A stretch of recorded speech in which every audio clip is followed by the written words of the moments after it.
നമസ്കാരം, ഋഷിപ്രോക്തം ചാനലിലേക്ക് ഏവർക്കും ഹൃദ്യമായ സ്വാഗതം. ഇപ്പോൾ നമ്മൾ വിദ്യാർത്ഥികളുടെ പരീക്ഷാ വിജയത്തിനും പഠന പുരോഗതിക്കും ഒക്കെ ആയിട്ട് ചെയ്യേണ്ട കാര്യങ്ങളും അറിഞ്ഞിരിക്കേണ്ട വിഷയങ്ങളുമാണ് പറഞ്ഞു വരുന്നത്.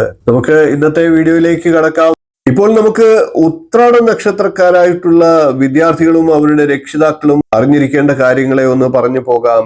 വാക്കിലും പ്രവൃത്തിയിലും അസാധാരണ കൗശലം കാത്തു സൂക്ഷിക്കുന്നവരാണ് ഇവർ.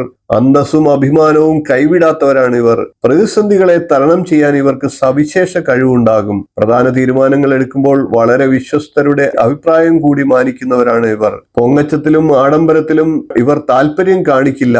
വായനയും അറിവും ഇവർക്ക് ലഹരിയാണ്. വളരെ നല്ല പെരുമാറ്റവും കുലീന സ്വഭാവവും ഉള്ളവരാണ് ഇവർ. ചില വിശേഷ നിർബന്ധ ബുദ്ധി ഇവർക്കുണ്ട്. വരുംവരായികളെ കുറിച്ച് നല്ല ജാഗ്രത പുലർത്തുന്നവരുമാണ്.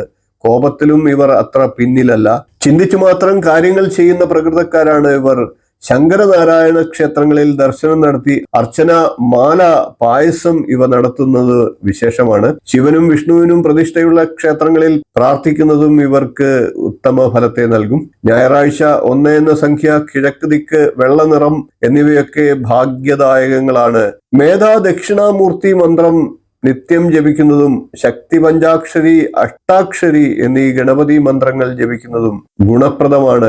നക്ഷത്ര ദേവതയുടെ മന്ത്രമായിട്ടുള്ള ഓം വിശ്വദേവായ നമ എന്ന മന്ത്രത്തെ ജപിക്കുന്നത് വിശേഷമാണ്. ഉപാസനാമൂർത്തിയായ ശങ്കരനാരായണന്റെ ഇനിപ്പറയുന്ന മന്ത്രത്തെ നിത്യം ജപിക്കുക. ധ്യേയോ ജഡാമകുട ചാരു കലേശമൂർത്താധ്യക്ഷ സ്തനക്ഷജിത പീതതു കുലവാസ ഈശാച്യുത സ്ത്രിശിഖ ചക്ര കപാല ശംഖാൻ നമാമി. ഓം ശങ്കരനാരായണ നമോസ്തുതേ.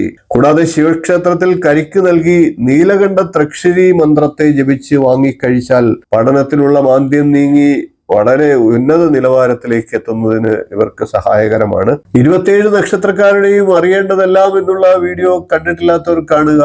വളരെ ഗംഭീരമായിട്ട് 2 ഭാഗങ്ങളിലായിട്ട് ഓരോ നക്ഷത്രക്കാരുടെയും സമ്പൂർണ്ണ സ്വഭാവ സവിശേഷതകളും അറിഞ്ഞിരിക്കേണ്ട കാര്യങ്ങളും എല്ലാം അറിയിച്ചിട്ടുണ്ട്. വീഡിയോ നിങ്ങൾക്ക് പ്രയോജനപ്പെടും, അത് കാണുക എന്ന് അഭ്യർത്ഥിക്കുന്നു. ഈ വിഷയം നിങ്ങൾക്ക് പ്രയോജനപ്പെടുമെന്ന് വിശ്വസിച്ചുകൊണ്ട് ഇന്നത്തെ വീഡിയോ നിർത്തുന്നു. വീഡിയോ ഇഷ്ടപ്പെട്ടുവെങ്കിൽ ഒന്ന് ലൈക്ക് ചെയ്യുക, ഷെയർ ചെയ്യുക, ചാനൽ ഒന്ന് സബ്സ്ക്രൈബ് ചെയ്യുക, നിങ്ങളുടെ അഭിപ്രായം കമന്റായിട്ട് അറിയിക്കുക. മറ്റു വിഷയങ്ങളുമായി നമുക്ക് വീണ്ടും കാണാം. നന്ദി, നമസ്കാരം, ശുഭദിനം.